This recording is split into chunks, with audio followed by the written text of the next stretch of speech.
Tides of Annihilation came out of nowhere, and somehow it already looks more ambitious than most AAA games we've been getting. But the real question is, what kind of game is this actually trying to be? Because right now, Tides of Annihilation feels like a mix of everything.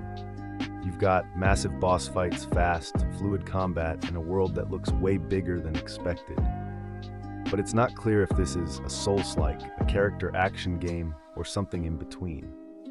And that matters a lot, because games that try to do both usually struggle.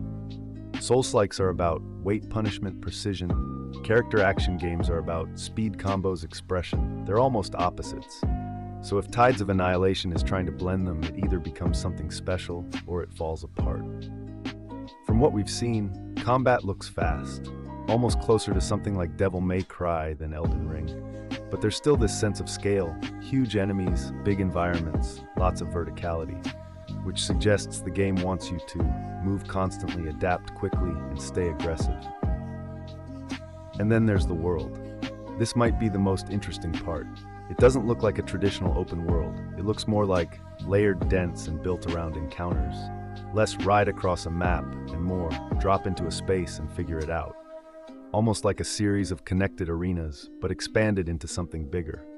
Because if they get this right, this could be one of those games that feels different. Not just another Souls clone, not just another action game, something that sits in between and actually works. But there's risk here, a lot of it.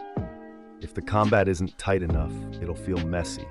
If the world isn't cohesive, it'll feel empty. And if it tries to do too much, it could lose its identity completely.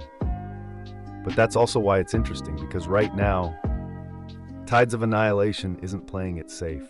And in a space full of copy-paste design, that alone might be worth paying attention to.